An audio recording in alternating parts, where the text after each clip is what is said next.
The morning sun cast long shadows across the rugged terrain of the Sonoran Desert as Captain James Mitchell squinted through his field glasses. His cavalry unit had been tracking Apache raiders for 3 weeks, following a trail that seemed to vanish into thin air every few miles.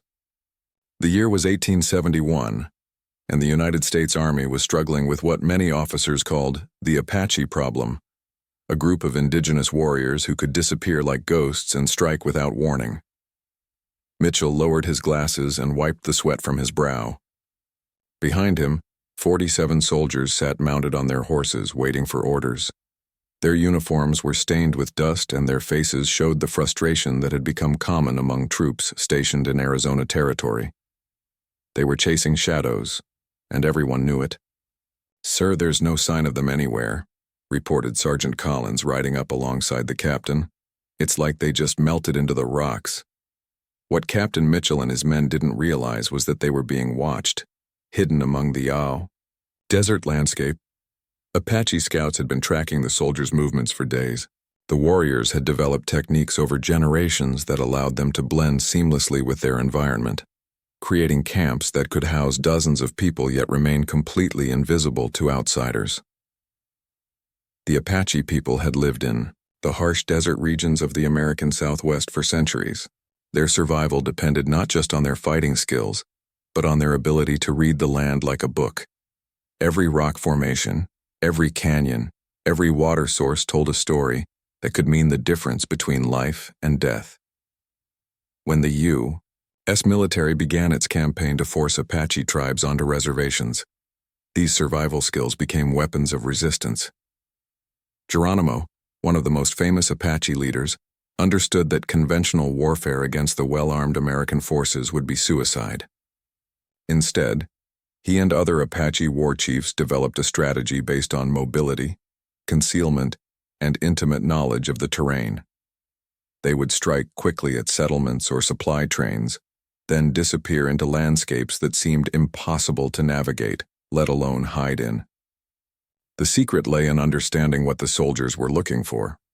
Army officers expected to find camps that looked like military encampments, organized rows of tents, cooking fires, and clear signs of human habitation.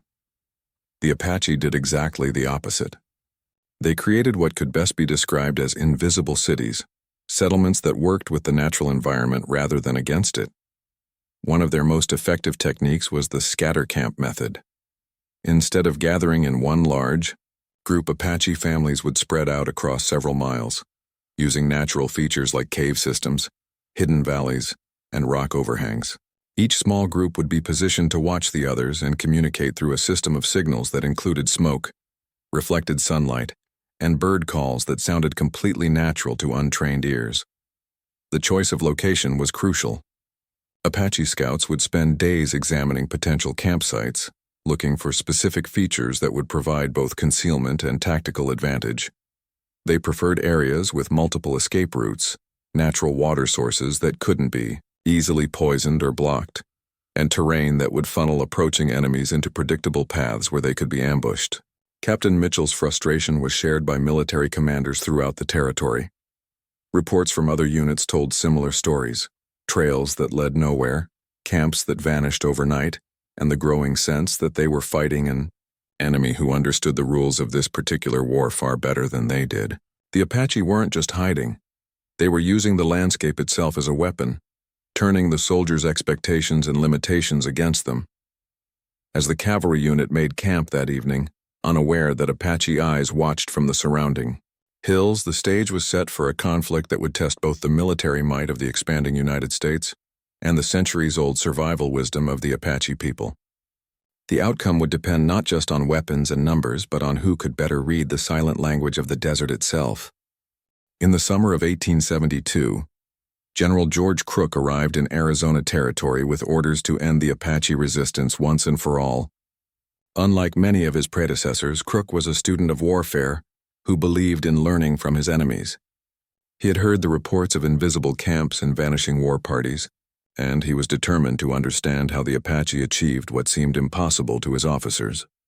Crook's first innovation was to recruit Apache scouts from tribes that had agreed to work with the military. These men understood the landscape and the concealment techniques being used against them. It was through these scouts that the military began to glimpse the sophisticated system of hidden camps that had frustrated them for so long. The first breakthrough came when an Apache scout named Apache led a patrol to what appeared to be an empty canyon in the Superstition Mountains. To the soldiers, it looked like barren rock and scattered vegetation. But Apache pointed out signs that told a different story. Slight discolorations in certain rocks indicated where cooking fires had been carefully contained. Patterns in the scattered stones showed where sleeping areas had been arranged to take advantage of wind. Patterns and natural drainage. The soldiers were amazed to discover that they were standing in what had been a camp for more than 30 people just days before. The site included sleeping areas, food preparation spaces, and even a sophisticated latrine system that left no obvious traces. Everything had been designed to work with the natural environment, rather than against it. What impressed Crook most was the Apache understanding of what he came to call visual discipline. Every aspect of their camps was designed to avoid creating the kind of geometric patterns and artificial colors that the human eye instinctively notices. Instead of straight lines and right angles, the Apache used natural curves and irregular shapes. Instead of bright colors that would stand out against the earth tones of the desert, they used materials that blended seamlessly with the surrounding landscape. The water collection system at this site was particularly ingenious. Rather than digging an obvious well or creating a clear path to a nearby stream, the Apache had used a series of carefully positioned pottery vessels to collect and channel rainwater from the rock surfaces above. The system was virtually invisible unless you knew exactly what to look for, and it could provide fresh water for a large group without leaving any trace at the water source itself. Food storage at the site revealed another layer of Apache sophistication. Instead of obvious storage structures, they had used the natural properties of certain types of rock formations to create preservation chambers. Dried meat, corn, and other supplies had been stored in pottery containers that were then placed in carefully selected crevices where the temperature and humidity would remain constant. The locations were marked using a system of natural landmarks that would mean nothing to outsiders, but could be easily read by tribal members. Crook also learned about the Apache early warning system, which was far more sophisticated than the military had realized. The camps were positioned to take advantage of natural acoustic properties that would carry the sounds of approaching horses or men for miles. Specific rock formations and canyon configurations acted like natural amplifiers, allowing Apache sentries to detect military movements long before they posed any real threat. The camouflage techniques used by individual warriors were equally impressive. Apache fighters had developed methods for moving across open terrain that made them nearly invisible even in daylight. They understood how to use natural lighting conditions, shadow patterns, and the visual confusion created by heat distortion to mask their movements. Their clothing and equipment were carefully chosen or modified to break up the human silhouette and blend with the surrounding environment. One of the most effective Apache techniques was what modern military experts would recognize as micro-terrain usage. Instead of thinking about concealment in terms of large landscape features like hills and valleys, the Apache had learned to use every small variation in the ground, every rock, every bush, every slight depression as potential cover. This allowed them to remain hidden in terrain that seemed completely open to inexperienced eyes. The psychological warfare aspect of Apache concealment was also becoming clear to Crook. The knowledge that an enemy could be watching from nearby without being detected created a constant state of anxiety among soldiers.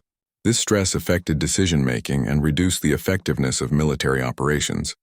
The Apache had learned to use the limitations of the human mind, its tendency to see patterns where none existed and its inability to remain constantly alert, as weapons in their campaign of resistance.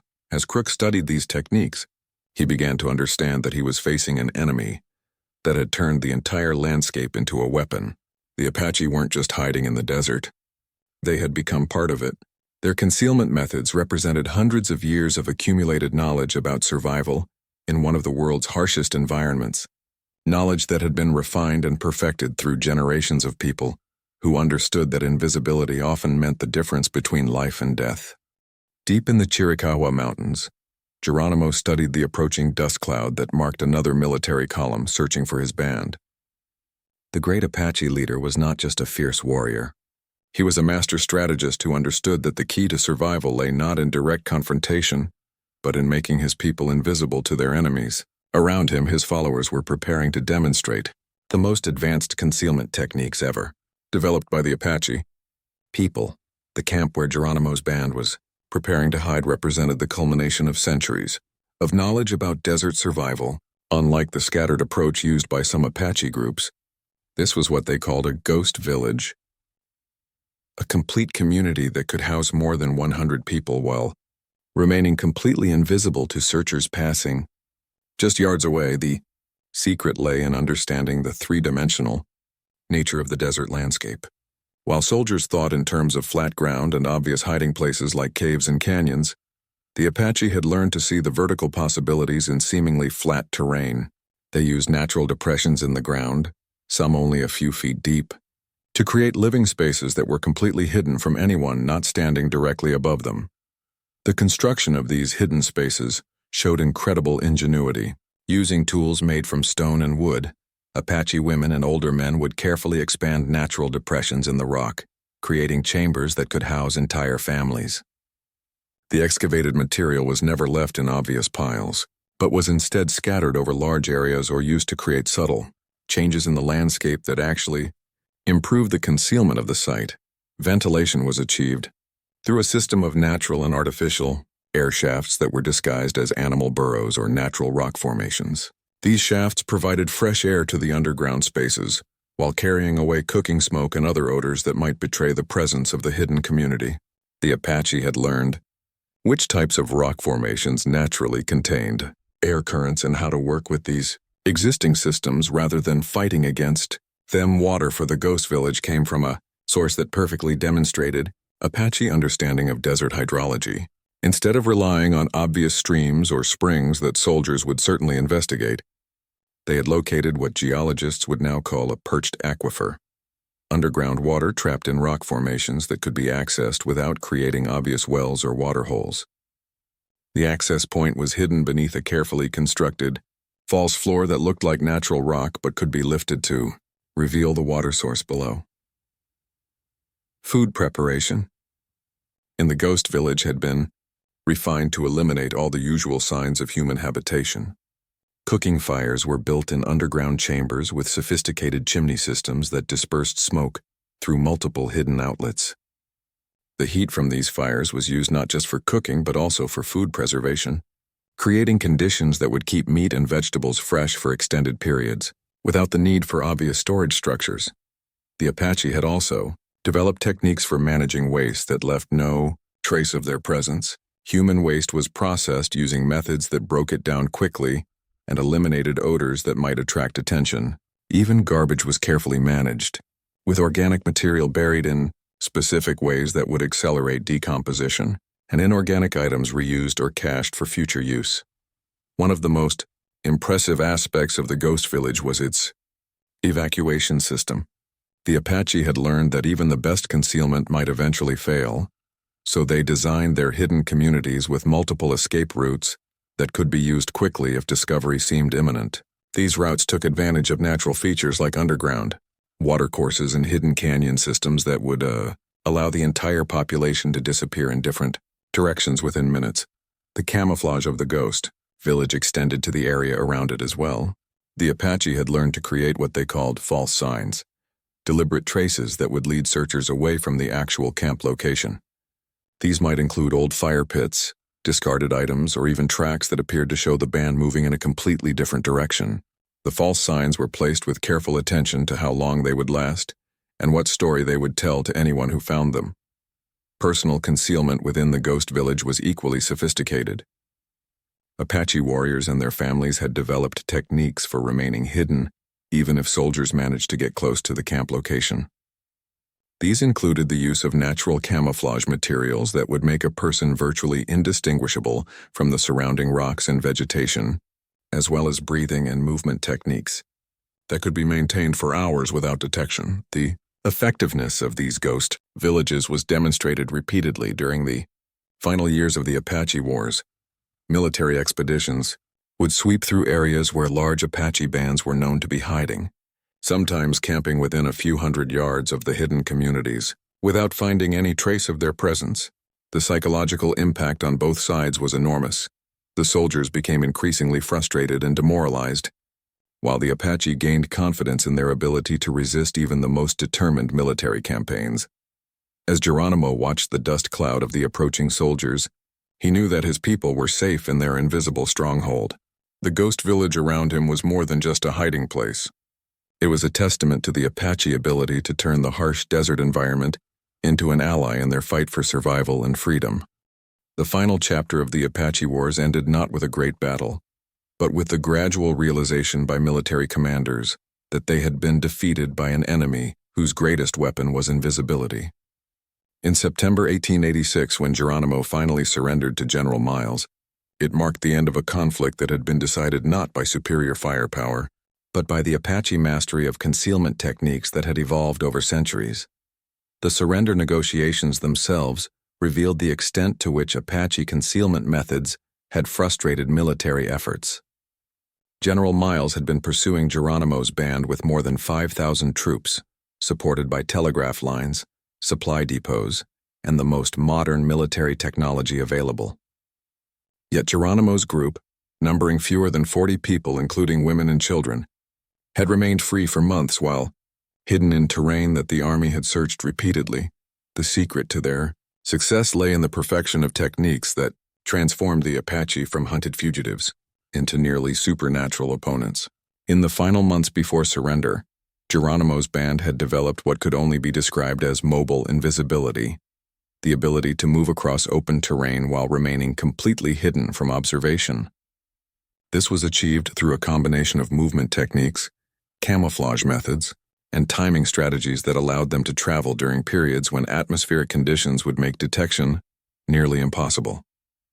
The Apache had learned to read weather patterns with scientific precision, understanding how temperature variations, humidity changes, and air pressure differences would affect visibility and sound transmission. They could predict when heat distortion would make movement across open ground invisible to distant observers, and they knew how to use natural light conditions to make themselves blend seamlessly with the landscape. Their final camps represented the ultimate evolution of Apache concealment technology. These were not permanent settlements but temporary installations that could be established quickly, used for a few days or weeks, and then abandoned without leaving any trace of their existence. The construction techniques had been refined to the point where a camp for 40 people could be built in a matter of hours using nothing but natural materials found on site. The psychological impact of Apache concealment methods on military morale cannot be overstated. Soldiers reported feeling constantly watched by invisible enemies, leading to a condition that military doctors of the time described as Apache fever, a combination of paranoia, exhaustion, and demoralization that made effective military operations nearly impossible. Entire units would refuse to patrol certain areas because of the psychological stress created by the knowledge that Apache warriors might be watching from concealment, just yards away.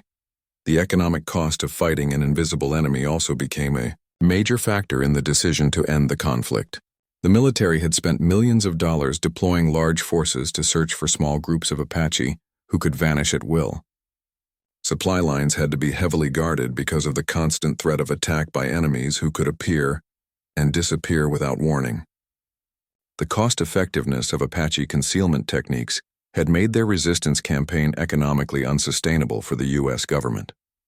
When Geronimo finally agreed to surrender, it was not because his concealment methods had failed, but because the Apache leader realized that the conditions that had made resistance possible were changing. The construction of railroads and telegraph lines was beginning to create a communication network that would make it harder for Apache bands to move without detection.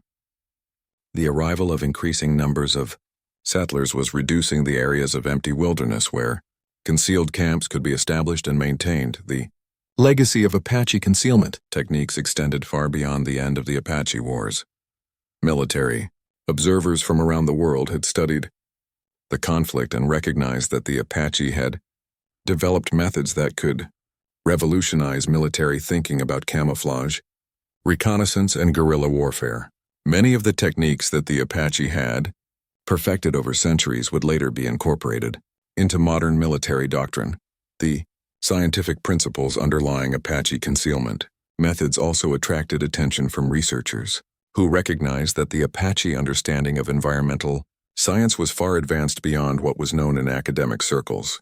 Their knowledge of desert ecology, weather prediction, and materials science represented a sophisticated understanding of the natural world that had been developed through generations of careful observation and experimentation. Perhaps most importantly, the Apache concealment techniques demonstrated the power of working with natural systems rather than against them. While military forces of the time focused on imposing control over the environment through technology and firepower, the Apache had learned to make themselves part of the landscape, using the natural world as an ally rather than an obstacle to overcome. The story of Apache concealment methods represents one of the most sophisticated examples of guerrilla warfare in human history. For more than 2 decades, small groups of Apache warriors had used their mastery of invisibility to resist the expansion of one of the world's most powerful military forces. Their techniques had been refined through centuries of survival in one of the world's harshest environments, creating a military capability that was perfectly adapted to the conditions of desert warfare. When the last Apache warriors walked into captivity in 1886, they carried with them the knowledge of concealment techniques that had kept them free far longer than anyone thought possible. Their invisible camps had been more than just hiding places. They had been symbols of a people's determination to remain free, and proof that technology and firepower could be defeated by intelligence, patience, and an intimate understanding of the natural world. High in the Dragoon Mountains, an Apache woman named Lozin carefully arranged stones around a small fire pit, ensuring that the smoke would be dispersed by the natural wind patterns that flowed through the rocky canyon. She was not just any Apache woman. She was a warrior and medicine woman whose brother Victorio led one of the most successful resistance bands in Apache history. Her knowledge of concealment techniques had kept their people alive for years.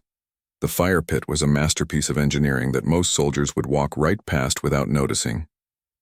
Lozin had dug it into the ground and lined it with flat stones that absorbed and dispersed heat, preventing the kind of thermal signature that might be spotted from a distance.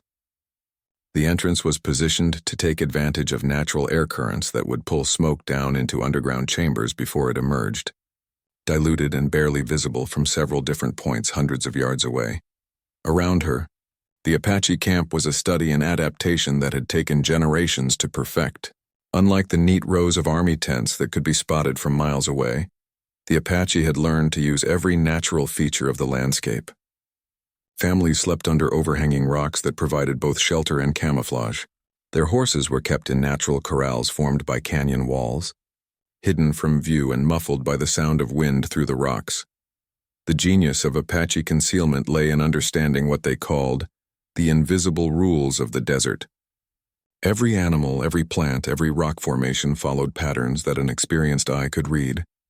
The Apache had learned to move and live within these patterns rather than disrupting them. When they needed to cross open ground, they moved in single file, stepping in each other's footsteps to minimize tracks. When they needed water, they approached sources from downstream, using the natural cover of vegetation that grew along waterways. Food storage was another area where Apache ingenuity shone. Instead of creating obvious storage areas that might attract attention, they developed techniques for hiding supplies that made use of the desert's natural preservation properties.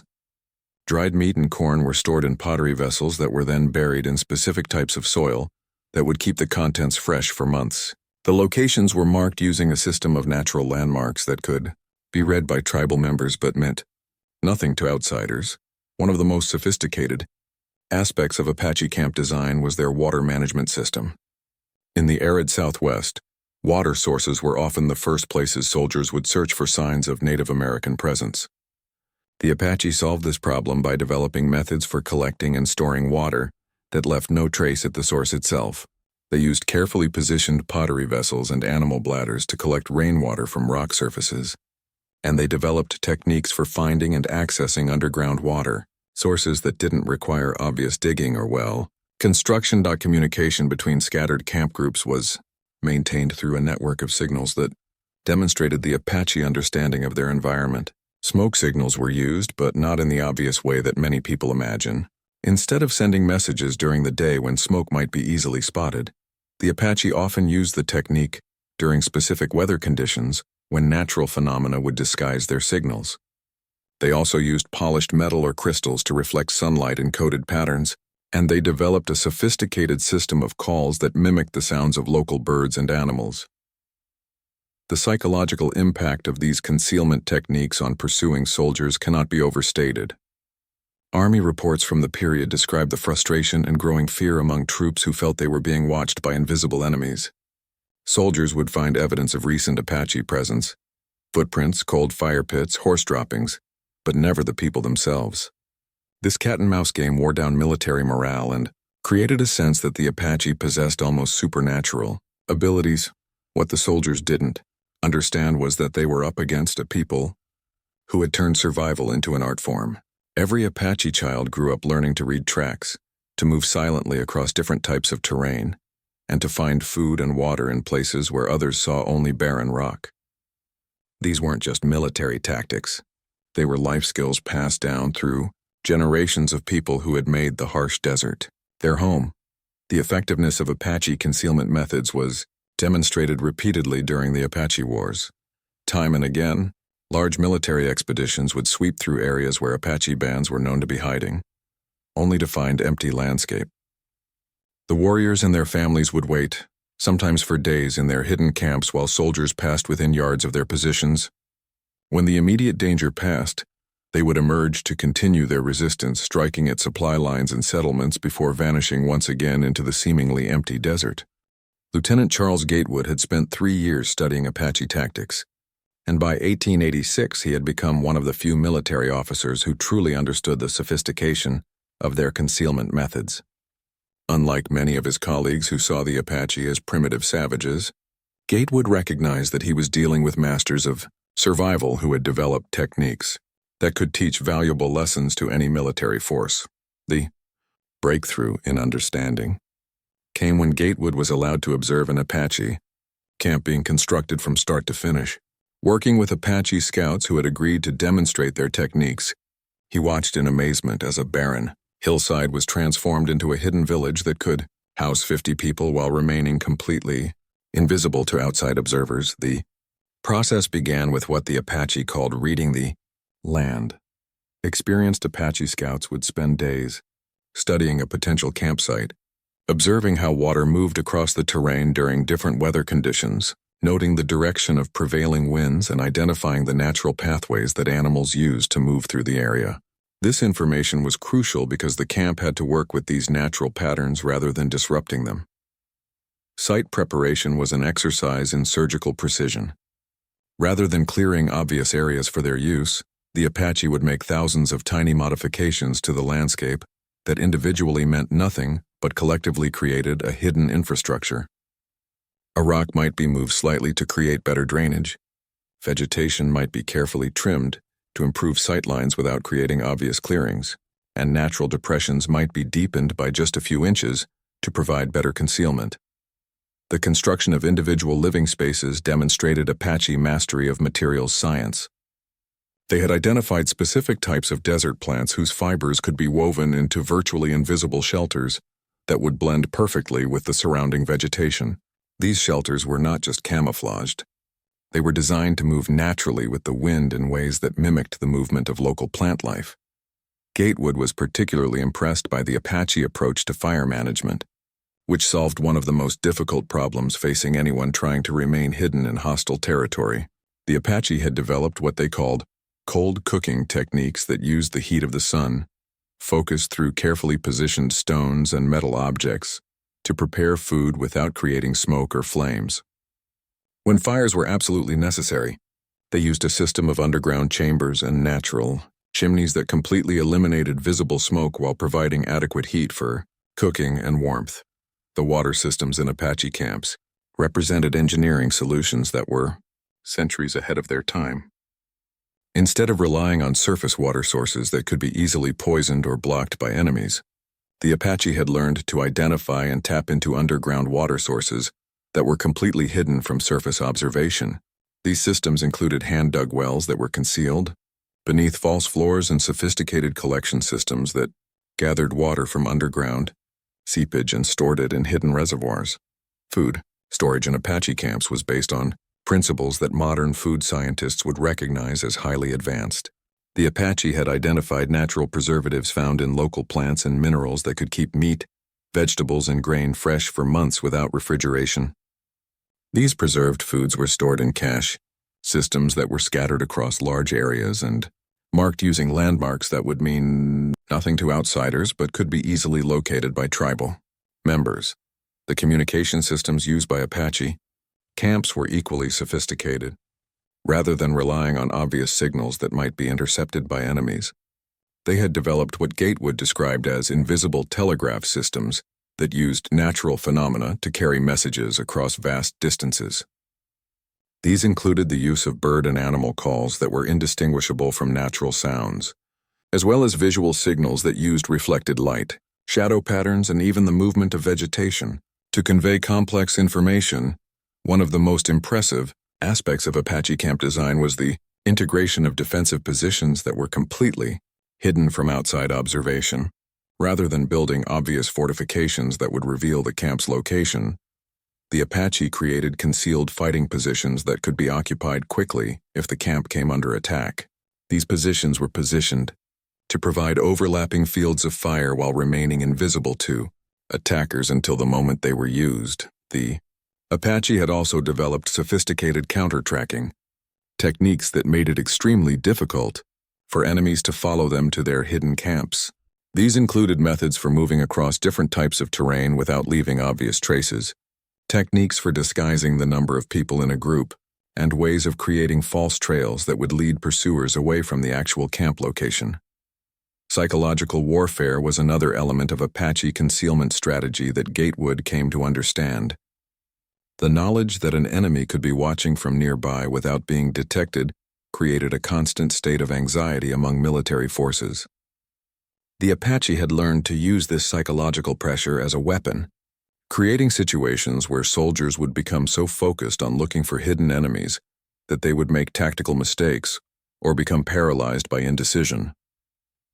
As Gatewood compiled his observations, he realized that the Apache concealment methods represented a complete military philosophy that integrated technology, psychology, and environmental science in ways that were far ahead of conventional military thinking. The Apache had not just learned to hide from their enemies. They had learned to make the landscape itself an active participant in their defense strategy.